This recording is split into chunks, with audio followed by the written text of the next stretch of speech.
Assalamualaikum warahmatullahi wabarakatuh.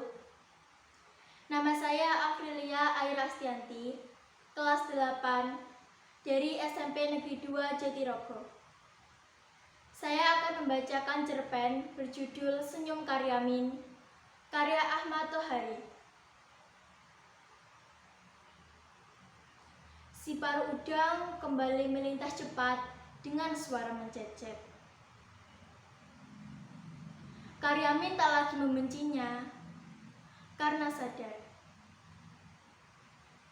burung yang demikian sibuk pasti sedang mencari makan buat anak-anaknya dalam sarang entah di mana. Karyamin membayangkan anak-anak si paruh udang sedang merengkuh lemah dalam sarang yang dibangun dalam tanah di sebuah tebing yang terlindung.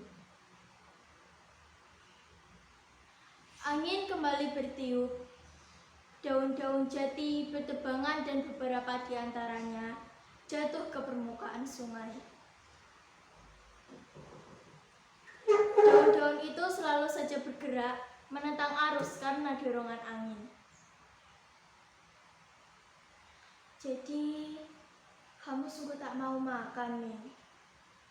Tanya Saidah ketika melihat Karyamin bangkit.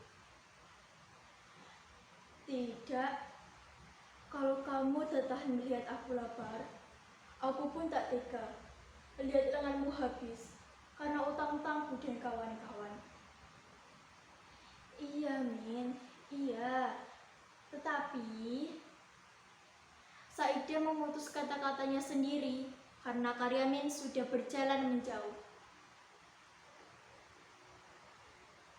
Tetapi Saidah masih sempat melihat Karyamin menolehkan kepalanya sambil tersenyum, sambil menelan ludah berulang-ulang.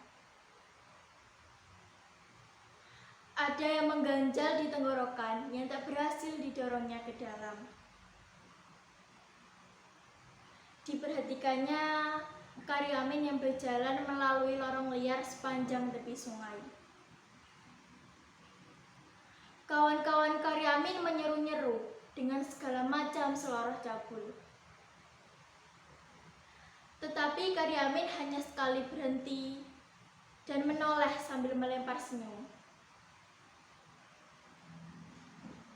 Sebelum naik meninggalkan pelataran sungai, mata Karyamin menangkap sesuatu yang bergerak pada sebuah ranting yang menggantung di atas air.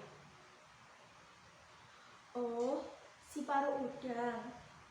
Punggung biru mengkilap, dadanya putih bersih, dan paruhnya merah segar.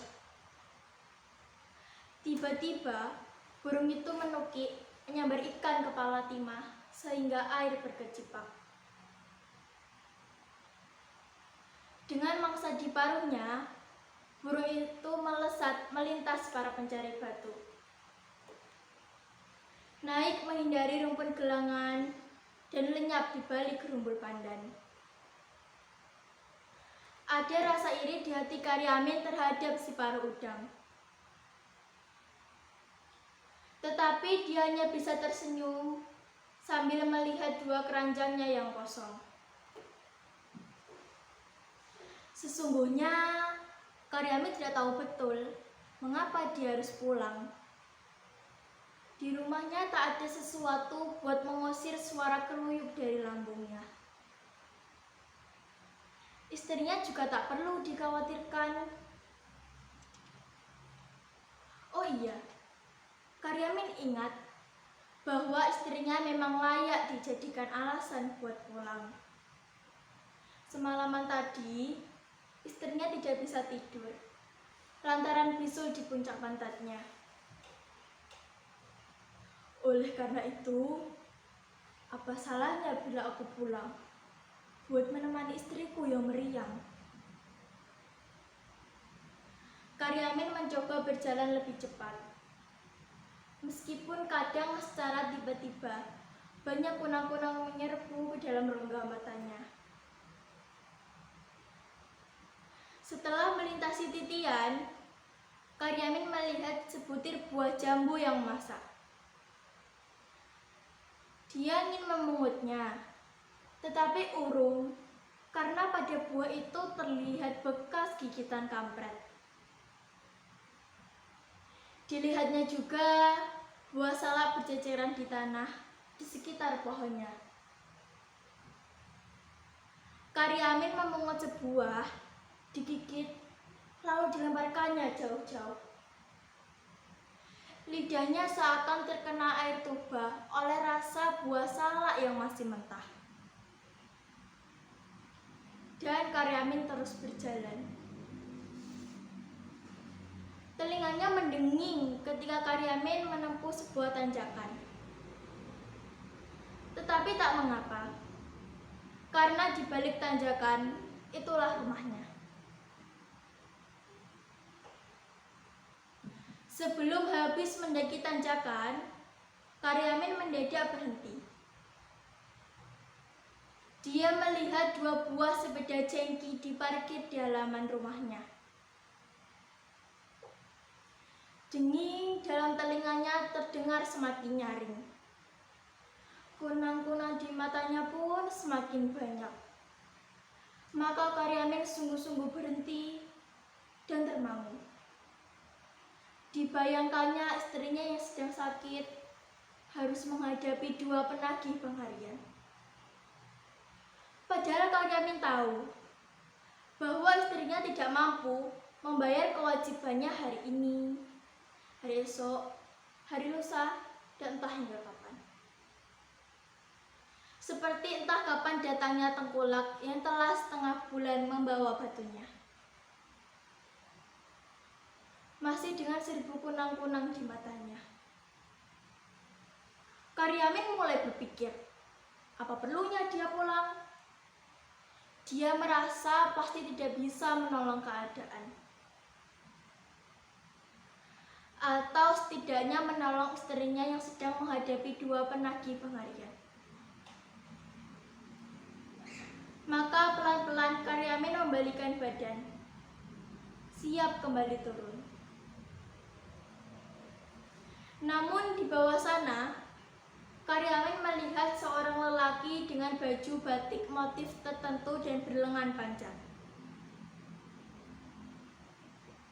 Kopiahnya yang mulai botak kemerahan meyakinkan Karyamin bahwa lelaki itu adalah Pak Pamong. Nah, akhirnya kamu ketemu juga, Min. Ku cari kau di rumah, tak ada. Di pangkalan batu, tak ada. Kamu mau menghindar ya? Menghindar? Ya, kamu memang beling, Min. Di gerumbul ini hanya kamu yang belum berpartisipasi. Hanya kamu yang belum setor uang dana Afrika. Dana untuk menolong orang-orang yang kelaparan di sana. Nah, sekarang hari terakhir. Aku tak mau lebih lama mempersulit. Karyamin mendengar suara napas sendiri. Samar-samar, Karyamin mendengar detak jantung sendiri. Tetapi Karyamin tidak melihat bibir sendiri yang mulai menyungging senyum. Senyum yang sangat baik untuk mewakili kesadaran akan diri sendiri serta situasi yang harus dihadapinya. Sayangnya, Pak Pamong malah menjadi marah oleh senyum Karyamin. Kamu menghina aku, Min? Tidak, Pak. Sungguh tidak. Kalau tidak, mengapa kamu tersenyum-senyum? Ayo cepat, mana uang iuranmu? Kali ini Karyamin tidak hanya tersenyum, melainkan tertawa keras-keras. Demikian keras sehingga mengundang 1000 lebah masuk ke telinganya. 1000 kunang masuk ke matanya. Lambungnya yang kempeng berguncang-guncang dan merapukan ke seluruh seimbangan tubuh. Ketika melihat tubuh Karyamin jatuh terguling ke lembah, Pak Pamong berusaha menahannya. Sayang, gagal. Wassalamualaikum warahmatullahi wabarakatuh.